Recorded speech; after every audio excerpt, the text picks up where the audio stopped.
Assalamualaikum warahmatullahi wabarakatuh. Nama saya Ridho Ramansyah, NIM 19060122. Saya kuliah di Universitas Negeri Padang, jurusan Ekonomi Pembangunan. Di sini saya akan menjelaskan tentang mata kuliah Sejarah Pemikiran Ekonomi yang bertema Pemikiran Ekonomi Masa Praklasik. Yang pertama adalah pemikiran-pemikiran ekonomi zaman Yunani kuno. Pada masa Yunani kuno, sudah ada teori dan pemikiran tentang uang, bunga, jasa tenaga kerja manusia dari perbudakan dan perdagangan. Bukti tentang itu dapat dilihat dari buku Republika yang ditulis oleh Plato pada tahun 427 sampai 347 Masehi sebelum Masehi. Karena dia yang melahirkan pemikiran paling awal tentang ekonomi. Gagasan Plato tentang ekonomi timbul secara tidak sengaja dari pemikirannya tentang keadilan dalam sebuah negara ideal. Gagasan Plato tentang ekonomi timbul secara tidak sengaja dari pemikirannya tentang keadilan dalam sebuah negara ideal, yang kemajuan tergantung pada pembagian kerja yang timbul secara alamiah dan dalam masyarakat. Pada masa Yunani kuno, memang pembahasan tentang ekonomi masih merupakan bagian dari filsafat khususnya. Filsafat moral.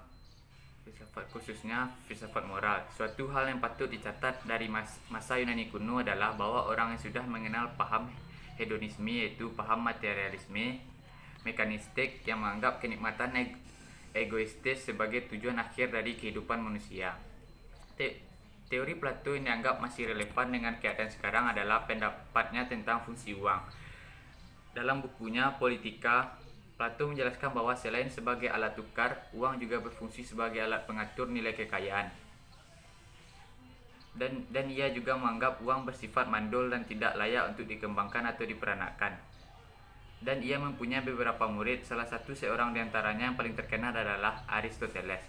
Kontribusi Aristoteles yang paling besar terhadap ilmu ekonomi ialah pemikiran tentang pertukaran barang dan kegunaan uang dalam pertukaran barang. Pertukaran barang dalam bentuk barter bertujuan untuk memenuhi kebutuhan alami. Sebab tidak ada laba ekonomi yang diperoleh dari pertukaran barang dengan barang. Selain Plato dan Aristoteles, ada juga pemikiran oleh Xenophon, yaitu karya utamanya adalah On the Means of Improving the Revenue of the State of Athens.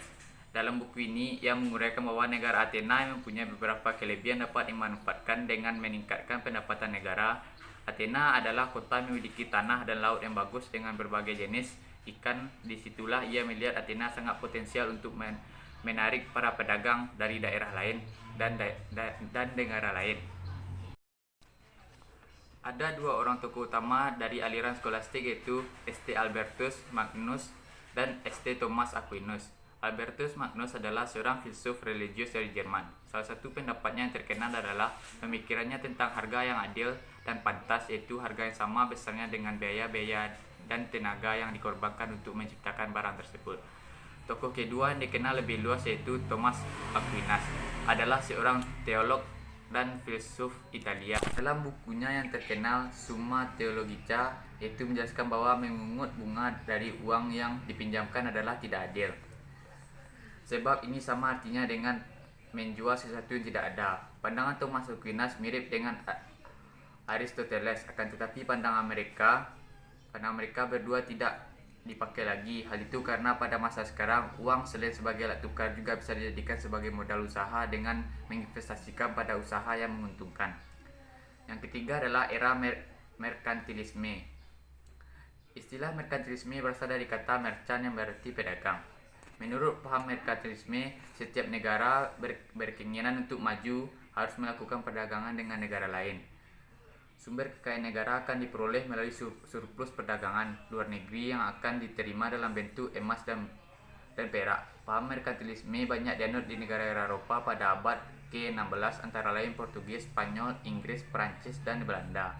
Suatu hal yang pantas ditata selama era merkantilisme ialah tidak hanya perdagangan dan perekonomian maju pesat, perkembangan literatur yang juga meningkat pesat, kemajuan dalam bentuk tulisan ekonomi maju baik dalam sejumlah maupun mutu. Masa merkantilisme ditandai dengan periode masing-masing orang menjadi ahli ekonomi bagi dirinya sendiri. Tokoh-tokoh merkantilisme sangat banyak, yaitu diantaranya Jean Bodin, Thomas Mun, Jean Baptiste Colbert, Sir William Petty, dan David Hume. Yang keempat adalah mazhab fisiokratis. Kaum merkantilisme menganggap sumber daya kekayaan suatu negara adalah perdagangan luar negeri.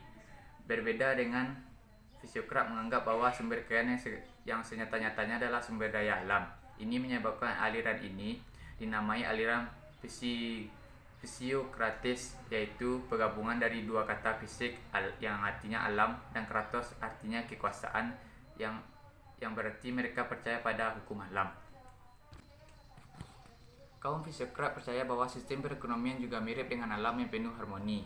Dengan demikian, setiap tindakan manusia dalam memenuhi kebutuhan masing-masing juga akan selaras dengan kemakmuran masyarakat banyak. Tokoh utama aliran fisiokrat adalah Francis Quesnay. Sebetulnya profesi awal Quesnay adalah sebagai dokter dan sangat ahli dalam ilmu ibadah. Di kemudian hari, ia diangkat sebagai anggota Akademi des Sciences di sebuah lembaga yang sangat tinggi di masa era Prancis. Pada tahun 1758, Quesnay menulis buku Tableau Ekonomik dengan latar belakang doktrin. Tidak heran kalau dalam buku tersebut ia menggambarkan sistem perekonomian suatu negara seperti layaknya kehidupan biologis tubuh manusia. Quesnay membagi masyarakat ke dalam 4 golongan, yaitu kelas masyarakat produktif, kelas tuan tanah, kelas yang tidak produktif, dan kelas masyarakat buruh. Bagi Quesnay, hukum ekonomi yang bersesuaian dengan hukum alam ini menjadikan alam, dalam hal ini tanah, sebagai satu-satunya sumber kemakmuran masyarakat. Dengan dasarnya pandangan di atas, kaum merkantilis yang menganggap bahwa sumber utama kemakmuran negara adalah dari surplus yang diperoleh dari perdagangan luar negeri yang dianggap sesuatu yang keliru oleh fisiokrat. Kaum fisiokrat mengkritik kaum merkantilis yang menciptakan berbagai regulasi perdagangan ketika seharusnya dibebaskan dari kontrol.